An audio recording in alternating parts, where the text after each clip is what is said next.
ये है Bharat 365 news network. नमस्कार, भारत 365 न्यूज में आप सभी का स्वागत है। क्रिकेट टूर्नामेंट का उद्घाटन को केरेडारी पहुंचे आजसू सुप्रीमो सुदेश महतो कार्यकर्ता सम्मेलन को भी किया संबोधित। आजसू एनडीए के बैनर तले हजारीबाग जिले के केरेडारी कृषि फार्म मैदान में आयोजित क्रिकेट टूर्नामेंट का उद्घाटन आजसू पार्टी के सुप्रीमो सुदेश महतो ने फीता काटकर किया। उद्घाटन के अवसर पर उन्होंने खिलाड़ियों से परिचय प्राप्त किया और खेल भावना के साथ प्रतियोगिता में भाग लेने के लिए प्रेरित किया। इस मौके पर सुदेश महतो ने कहा कि खेल युवाओं को अनुशासन, एकता और आपसी भाईचारे का संदेश देता है। ग्रामीण क्षेत्रों में इस प्रकार के खेल आयोजन से प्रतिभाशाली खिलाड़ियों को अपनी प्रतिभा दिखाने का अवसर मिलता है। उन्होंने आयोजन समिति की सराहना करते हुए कहा कि इस तरह के आयोजन से युवाओं को सकारात्मक दिशा मिलती है। वहीं कार्यकर्ता सम्मेलन को संबोधित करते हुए कहा कि वर्तमान प्रदर्शित को देखते हुए डोर टू डोर पहुंचकर जनसंपर्क अभियान चलाएंगे। डोर टू डोर कार्यक्रम पूरे प्रदेश में चलाया जाएगा। इसकी तैयारी व्यापक स्तर पर की जा रही है। इसी उद्देश्य के साथ कार्यकर्ता सम्मेलन किया जा रहा है। कार्यक्रम में स्थानीय जनप्रतिनिधि, सामाजिक कार्यकर्ता, खेल प्रेमी और बड़ी संख्या में ग्रामीण मौजूद थे। टूर्नामेंट में क्षेत्र की 32 टीमें भाग ले रही हैं और प्रतियोगिता के दौरान रोमांचक मुकाबले होने की उम्मीद जताई जा रही है।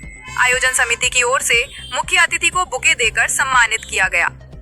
केरेडारी ब्लॉक के और आसपास के नौजवानों ने एक टूर्नामेंट की प्रारंभ किया है क्रिकेट खेल का, और कल ही 2 दिन पहले हम लोगों ने वर्ल्ड कप जीता है। ये बुखार तो गांव-गांव में है, क्रिकेट को तो यहाँ धर्म का जगह दिया गया है। तो ये स्वाभाविक है, लोकल टूर्नामेंट के भी कोई हीरो बनना चाहते हैं। तो कई टीमें और सीनियर खिलाड़ी थे, यहाँ पर नए खिलाड़ी भी थे। आज एक टूर्नामेंट का शुभारंभ हम सभी लोगों ने किया है। स्पोर्ट्स एक्टिविटी ये मनोदशा और मानसिकता को संतुलन रखने में बड़ा मदद करती है, और जो अपना भविष्य इसको चुनना चाहते हैं वो आगे बढ़ते हैं। सर, जिस क्षेत्र में आए हैं, ये टूर्नामेंट से हट के एक सवाल है सर, जिस क्षेत्र में आए हैं यहाँ युवाओं के प्रति एनी टाइम आपका जो है सो ध्यान आकर्षित रहता है, और युवा जो यहाँ बेरोजगार है, यहाँ इंडिया होते हुए भी युवा बेरोजगार है। क्या आज पार्टी की कार्यशाला भी थी यहाँ पर। पार्टी के सारे पदाधिकारी आज साथ में बैठे और पार्टी के वर्तमान समय में इस विधानसभा के अंदर की चुनौतियाँ, संगठन के कार्यक्रम और भविष्य में बड़कागांव की जो चुनौतियाँ हैं उस संदर्भ में काफ़ी विस्तार पूर्वक चर्चा हुआ है। और जो वर्तमान परिदृश्य है और जो विषय इस राज्य के सामने है, मुझे लगता है कि कई जगहों में से एक विशेष जगह जो हमारा ये बड़कागांव विधानसभा है, यहाँ चुनौतियाँ ज़्यादा है। क्योंकि जहाँ पर जिस शक्ति को दुनिया देख रही है, जिस पावर के पीछे दुनिया या सरकारें काम कर रही है, उसके पीछे और उसकी तपिश पर जलने वाले लोग या उससे विस्थापित होने वाले लोगों की तादाद भी एक बड़ी है। हम सरकार और सरकार की एजेंसियों के प्रस्ताव को हुबहू कभी भी जनता के विचार में रख नहीं रहे हैं। जनता के विचार को कभी भी हम एक प्रस्ताव के रूप में ले नहीं पा रहे हैं। केवल एजेंडे को थोपने का काम कर रहे हैं, और थोपने में भी हम शक्ति का उपयोग कर रहे हैं, जो वैचारिक रूप से होना चाहिए। असल मालिक जो बेसिकली जो है वो अपना परिचय खो रहा है।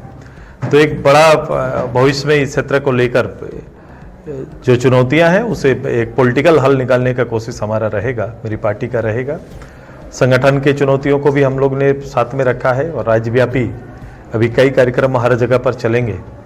तो ये प्रदेश जो एक शासन होना चाहिए, राज्य का जो शासन होता है, जो ओरा होता है, वो आपको कहीं दिखाई नहीं देगा, बल्कि शासन के चरित्र को गंदा कर दिया गया, मैंने खराब कर दिया गया। इसको कहेंगे कि बेसिक चरित्र पदाधिकारियों का शासन, मतलब जो पद में बैठे पदाधिकारी या फिर जो राजनेता जिसका नेतृत्व दे रहे हैं, उसका एक जन से सरोकार, जनता का सरोकार वाली जो चीज़ें हैं वो बिल्कुल से पीछे छूट गई हैं, और केवल व्यवस्था के नाम पर और आजीविका के अवसर का केवल ढोंग रचा जा रहा है। और पहली बार जनता के लिए, मैं पहले भी कहा था इलेक्शन से पहले, कि ये सरकार साजिश कर रही है अपने लोगों के खिलाफ में। तो एक साजिश का शिकार योजना के रूप में तैयार किया जा रहा है।